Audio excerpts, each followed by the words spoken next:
സുഗമാദേവി സീരിയലിൻ്റെ പുതിയൊരു എപ്പിസോഡിൻ്റെ promo review വിശേഷങ്ങളിലേക്ക് എല്ലാവർക്കും സ്വാഗതം. അങ്ങനെ നമ്മളുടെ ദേവികയോട് രാധിക വിളിച്ചിട്ട് പറയുന്നുണ്ട് ശാരിക ആകെ സങ്കടത്തിലാണ്.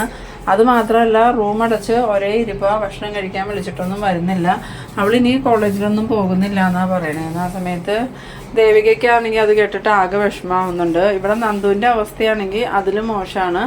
എന്തായാലും ഞാൻ അവിടെ വരെ ഒന്ന് വരാമെന്നും പറഞ്ഞുകൊണ്ട് രാധികയുടെ ഫോൺ കട്ട് ചെയ്തിട്ട് ദേവിക പോകാനായിട്ട് ഇറങ്ങുന്നുണ്ട്. ആ സമയത്ത് പ്രഭാവതി ദേവികയോട് ചോദിക്കുന്നുണ്ട് മോളിപ്പോൾ എവിടെ പോകാമെന്ന് ചോദിക്കുമ്പം ശാരികയാണെങ്കിൽ അവിടെ ആകെ സങ്കടത്തിലിരിക്കാമേ, ഞാനൊന്ന് പോയി അവളെ ആശ്വസിപ്പിച്ചിട്ട് വരാം.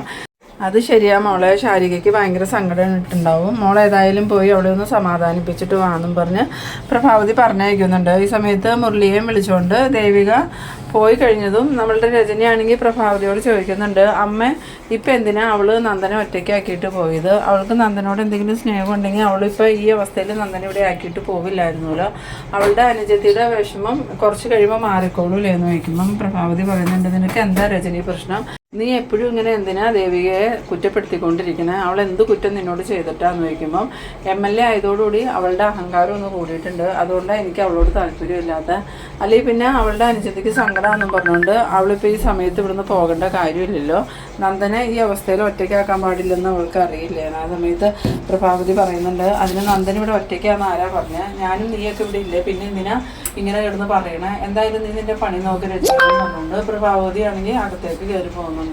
പിന്നീട് നമ്മളുടെ ദേവിക ശാരികയുടെ അടുത്ത് ചെന്നിട്ട് ശാരികയോട് സംസാരിക്കാൻ ശ്രമിക്കുന്നുണ്ടെങ്കിലും ആദ്യമൊന്നും ശാരിക ദേവിക പറയുന്നത് കേൾക്കാനൊന്നും കൂട്ടാക്കണില്ല. ആ സമയത്ത് ദേവിക പറയുന്നുണ്ട് ശാരി നീ എന്താ ഇങ്ങനെ, നീയല്ലേ എനിക്കൊരു അനുജത്തിയായിട്ടുള്ളത്, നീ എൻ്റെ അവസ്ഥ മനസ്സിലാക്കിയില്ലെങ്കിൽ പിന്നെ ആര് മനസ്സിലാക്കാനാ, ഞാൻ മനഃപൂർവ്വം കോളേജിൽ വരാത്തതാണെന്ന് എനിക്ക് തോന്നുന്നുണ്ടോ, നന്ദുവിൻ്റെ അവസ്ഥ അങ്ങനെ ആയതുകൊണ്ടാണ് ഞാൻ വരാതിരുന്നത്, നന്ദുവിൻ്റെ അവസ്ഥ കണ്ടാൽ സഹിക്കാൻ പറ്റില്ല ശാരി, നന്ദു ആണെങ്കിൽ ആകെ എന്തോ മാനസിക വിഭ്രാന്തി പിടിച്ചവരെ കൂട്ട കിടന്ന് കാണിക്കണ, പേടിയും ബഹളവും പനി മാത്രമല്ല നന്ദുവിൻ്റെ പ്രശ്നം. ആ സമയത്ത് ശാരിക പറയുന്നുണ്ട് എന്നാലും ചേച്ചിക്ക് നേരത്തെ അത് പറയായിരുന്നല്ലോ എന്ന് പറയുമ്പോൾ ഞാൻ വരാമെന്ന് വിചാരിച്ച് തന്നെ ഇരുന്ന് പോരാൻ സമയമായപ്പോഴാണ് നന്ദു ഒച്ചപ്പാടും ബഹളവും കരച്ചിലൊക്കെ ആയിട്ട് ഭയങ്കര പ്രശ്നമായിരുന്നു. ആ സമയത്ത് ഞാൻ നന്ദനെ അവിടെ വീട്ടിലാക്കിയിട്ട് എങ്ങനെ വരാനാ ശാരി, അതുകൊണ്ടാണ് ഞാൻ വരാതിരുന്നത്, കോളേജിലെ ഫംഗ്ഷൻ മാത്രമല്ല ഇന്നത്തെ എൻ്റെ എല്ലാ ഫംഗ്ഷനും ഞാൻ ക്യാൻസൽ ചെയ്തിരുന്നു, അത് വേറെ ഒന്നുകൊണ്ടുമല്ല എനിക്കതൊന്നും അറ്റൻഡ് ചെയ്യാൻ പറ്റിയ ഒരു മാനസികാവസ്ഥയായിരുന്നില്ല, നീ എന്നെ ഒന്ന് മനസ്സിലാക്കി ശാരി. ആ സമയത്ത് ശാരിക്ക് തോന്നുന്നുണ്ട്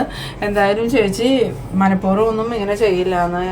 എന്നിട്ട് ശാരിക ദേവിക അടുത്ത് പറയുന്നുണ്ട് ചേച്ചി മനഃപൂർവ്വം ചെയ്തതല്ല എന്നൊക്കെ എനിക്കറിയാം, പക്ഷെ ചേച്ചിക്ക് വേണ്ടി ഇലക്ഷൻ സമയത്ത് ഒരുപാട് പ്രവർത്തിച്ചവരാ എൻ്റെ കൂടെ ഉണ്ടായിരുന്നത്, അവരുടെ എല്ലാം മുന്നിൽ ഞാൻ നാണം കെട്ടില്ലേ ചേച്ചി, അതിൻ്റെ ഒരു വിഷമം, എന്തായാലും ചേച്ചി ടെൻഷനാവൊന്നും വേണ്ട. ഇപ്പം നന്ദേട്ടൻ എങ്ങനെയുണ്ടെന്ന് ചോദിക്കുമ്പം നന്ദന് ചെറിയൊരു മാറ്റമുണ്ട്, പക്ഷെ പൂർണ്ണമായിട്ടും മാറിയിട്ടൊന്നുമില്ല, കുറച്ച് സമയം നല്ലോണമാണെങ്കിൽ കുറച്ച് സമയം നന്ദൻ ഭയങ്കര മാനസിക വിഭ്രാന്തി ബാധിച്ചവരെ പോലെ പെരുമാറുന്നത്, ഇനി അത് എന്തുകൊണ്ടാണെന്നൊന്നും എനിക്കറിയില്ല, നന്ദു എന്തോ ഒരു കാര്യം എന്നിൽ നിന്ന് മറയ്ക്കുന്നുണ്ടെന്ന് തന്നെ എനിക്ക് തോന്നണേന്ന്. ഇതേസമയം നമ്മളുടെ രാധികയും മാധവനും മുരളിയോട് ചോദിക്കുന്നുണ്ട് നന്ദനിപ്പോൾ എങ്ങനെയുണ്ട് മുരളി എന്ന് ചോദിക്കുമ്പോൾ എനിക്കറിയില്ല അങ്കിളെ നന്ദൻ്റെ അവസ്ഥ എന്താണെന്ന്, നന്ദൻ ഒന്നും വിട്ടു പറയണമില്ല, എന്തോ ഒരു കാര്യം നന്ദൻ മനസ്സിൽ രഹസ്യമായിട്ട് വയ്ക്കുന്നുണ്ട്, സാധാരണ നന്ദൻ എന്ത് കാര്യമുണ്ടെങ്കിലും എന്ത് പ്രശ്നം ഉണ്ടെങ്കിലും അവൻ എന്നോട് തുറന്നു പറയണതാണ്, ഇന്നിപ്പോൾ അങ്ങനെ ഒരു സംസാരം ഉണ്ടായില്ല, ഞാൻ പല പ്രാവശ്യം ചോദിച്ചു പക്ഷെ അവനൊന്നും തുറന്നു പറയുന്നില്ല, പിന്നെ ഒരു കാര്യം എനിക്ക് ഉറപ്പുണ്ട് എന്തോ ഒരു കാര്യം അവൻ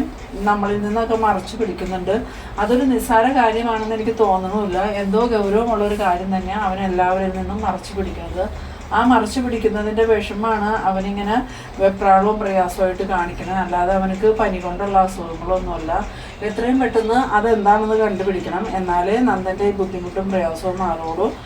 ആ സമയം രാധിക പറയുന്നുണ്ട് ഓരോ ദിവസങ്ങളിലും ഓരോരോ പ്രശ്നങ്ങളാണ് ചന്ദ്രവത്ത്, എത്ര കാലമായി ഇങ്ങനെ പ്രശ്നങ്ങൾ തുടങ്ങിയിട്ട്, ഇപ്പം എല്ലാ പ്രശ്നങ്ങളും തീർന്ന് സ്വസ്ഥമായി എന്ന് കരുതിയപ്പോഴാണ് നന്ദനി ഈ ഒരു അവസ്ഥയിലെത്തിയത്, ഇനി ഇത് എന്ന് തീരും എൻ്റെ ഭഗവാനെ. ആ സമയത്ത് മുരളി പറയുന്നുണ്ട് ആൻറ്റി അതൊന്നും ഓർത്ത് ടെൻഷൻ ആവണ്ട, എന്തായാലും നന്ദനെ ആസ്പത്രിയിൽ ഡോക്ടറെ കാണിച്ചല്ലോ, ഡോക്ടർ മരുന്ന് കൊടുത്തിട്ടുണ്ട്, അതുകൊണ്ട് ഭേദമായില്ലെങ്കിൽ നമുക്ക് വേറെ എന്തെങ്കിലും ഡോക്ടറെ കാണിക്കാം, എന്തായാലും ഒരാഴ്ചക്കുള്ളിൽ നന്ദൻ്റെ കാര്യത്തിലൊരു തീരുമാനം ഉണ്ടാക്കണം. ആ സമയത്ത് മാധവൻ പറയുന്നുണ്ട് അതിൻ്റെ ഇടയ്ക്കാണ് ശാരികയുടെ ഈ മാതിരിയുള്ള ദേഷ്യവും സങ്കടവും.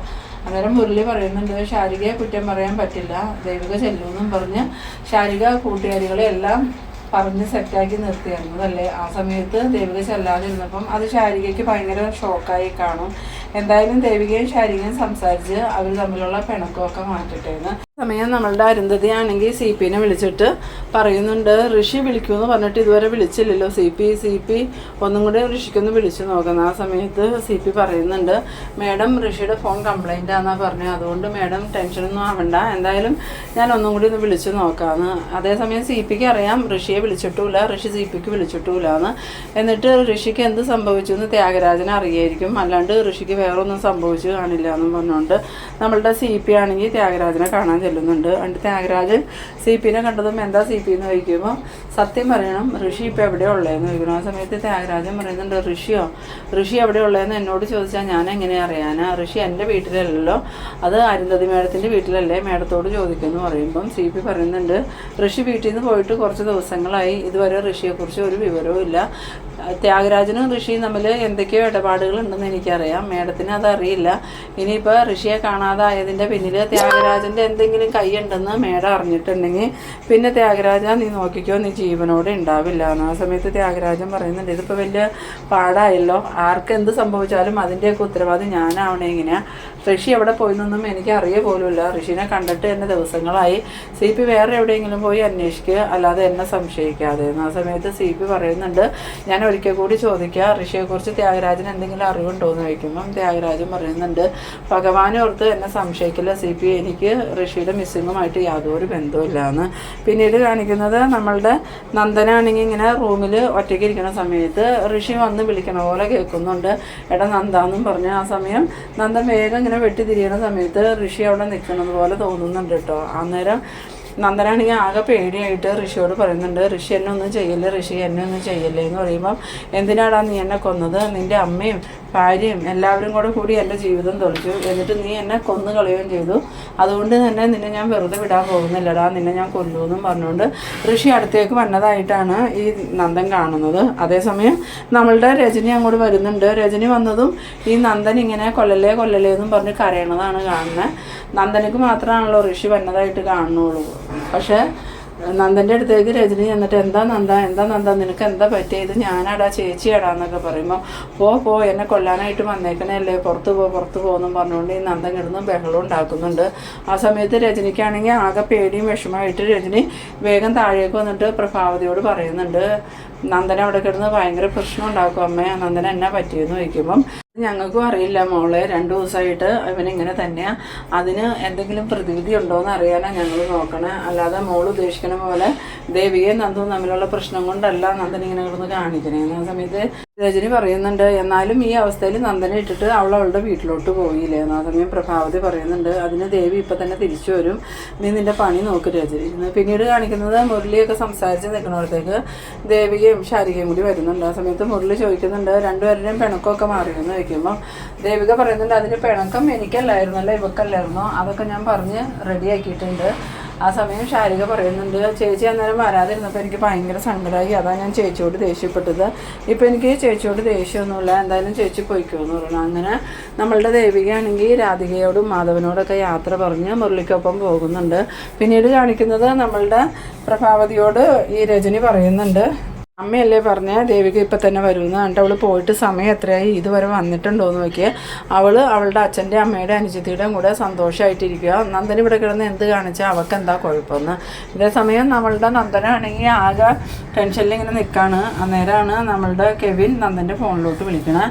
കെവിൻ്റെ കോൾ കണ്ടതും നന്ദൻ വേഗം തന്നെ ഫോൺ എടുത്തിട്ട്, എന്താ കെവിൻ എന്തെങ്കിലും പ്രശ്നമുണ്ടോയെന്ന് ചോദിക്കുമ്പം, എടാ നന്ദ, ഋഷിയെ കൊണ്ടുവന്നിട്ട് ആ ഒരു ബിൽഡിങ്ങിൽ നിൻ്റെ എന്തെങ്കിലും സാധനം വീണ് പോയിട്ടുണ്ടോ, പേഴ്സോ വാച്ചോ അങ്ങനെ എന്തെങ്കിലും ചാടി പോയിട്ടുണ്ടോടാന്ന് ചോദിക്കുമ്പോൾ നന്ദൻ പറയുന്നുണ്ട്, ഇല്ലട കെവിനെ, അങ്ങനെ ഒന്നും പോയതായിട്ട് എനിക്ക് ഓർമ്മയില്ല എന്ന് പറയുമ്പോൾ, നീ ഒന്ന് ഓർത്ത് നോക്കിക്കേ, എന്തെങ്കിലും സാധനങ്ങൾ നിൻ്റെ കയ്യിൽ നിന്ന് മിസ്സായിട്ടുണ്ടോ, അങ്ങനെ മിസ്സായിട്ടുണ്ടെങ്കിൽ അത് പിന്നീട് നമുക്ക് തലവേദനയാവും കേട്ടോ. ആ സമയത്ത് നന്ദൻ പറയുന്നുണ്ട്, ഞാനൊന്ന് ആലോചിച്ച് നോക്കട്ടെ എടാ, എന്തായാലും എൻ്റെ കയ്യിൽ നിന്നൊന്നും പോയതായിട്ട് എനിക്ക് ഓർമ്മയില്ല, അല്ലെങ്കിൽ തന്നെ ആ സംഭവത്തിന് ശേഷം എനിക്ക് നല്ല രീതിയിലുള്ള ഓർമ്മയോ ബോധം ഒന്നും ഇല്ലട കെവിനെ. ആ സമയം കെവിൻ പറയുന്നുണ്ട്, എന്തായാലും നീ ടെൻഷൻ ആവുമൊന്നും വേണ്ട, നീ ആലോചിച്ച് നോക്കിയിട്ട് എന്നെ വിളിച്ച് വിവരം പറയാമെന്ന്.